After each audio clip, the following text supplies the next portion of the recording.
सैफ अली खानवर मध्यरात्रीच्या सुमारास चाकू हल्ला, हल्लेखोराचा सीसीटीव्ही समोर। इमारतीतील पायऱ्यांवरून चढत हल्लेखोर सैफच्या घरात शिरला। उद्देश चोरीचा असल्याचं प्राथमिक तपासातून उघड।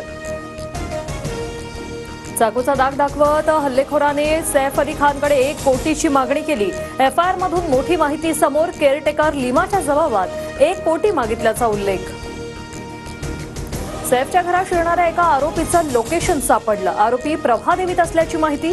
10 पथकांकडून शोध सुरू। आरोपींवर गुन्हा दाखल।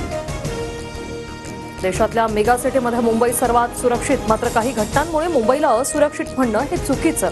सैफवरील हल्ल्याबाबत पोलिसांची कारवाई सुरू। गृहमंत्री देवेंद्र फडणवीसांचं विरोधकांना प्रत्युत्तर।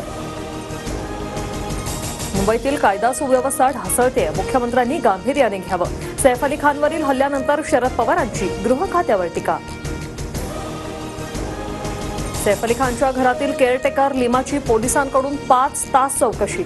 आरोपी घरी शिरल्याचं सर्वप्रथम लिमानेच पाहिलं। हल्ल्यात लिमाच्या हातालाही जखम। सैफ अली खानवर शस्त्रक्रिया पूर्ण। सैफच्या शरीरातून 3 इंचाची टोकदार वस्तू काढली। 2 वार गंभीर। सैफच्या शरीरावर मोठ्या जखमा। सैफवर कट्टरतावाद्यांचा हल्ला झालाय का हे तपासायला हवं। हा हल्ला पूर्वनियोजित कटाचा भाग असू शकतो, जितेंद्र आव्हाड यांना संशय।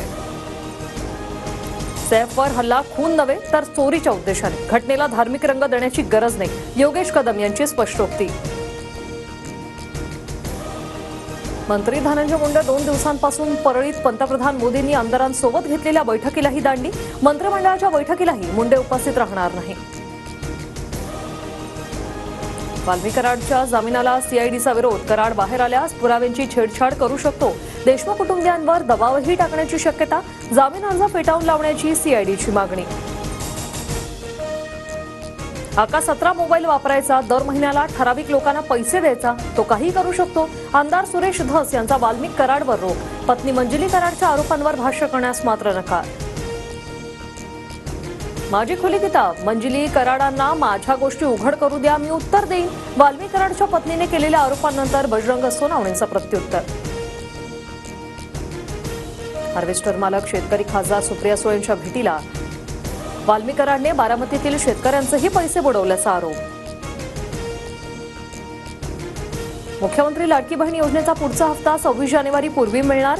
3 ते 4 दिवसात लाभार्थी महिलांना लाभ मिळणार। महिला आणि बालकल्याण मंत्री आदिती तटकरेंची माहिती। पुण्यातील चाकण शिक्रापूर मार्गावरील अपघाताचा थरार। भरधाव कंटेनरची 20 किलोमीटरपर्यंत अनेक वाहनांना धडक। 4 जखमी।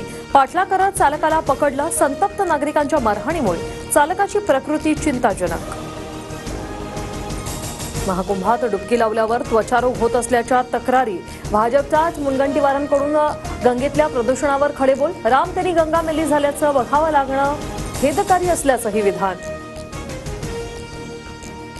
स्थानिक स्वराज्य संस्था निवडणुकांसाठी महायुती कायम। पुन्हा महाविजय मिळवायचा असल्यास एकजूट महत्वाची। मंत्र्यांनी आठवड्यातून एकदा बाळासाहेब भवनात जनता दरबार घ्यावा, शिंदेंच्या सूचना। केंद्राकडून सरकारी कर्मचाऱ्यांसाठी 8व्या वेतन आयोगाला मंजुरी। मंत्रिमंडळ बैठकीत मोठी घोषणा। मंत्री अश्विनी वैष्णव यांची माहिती।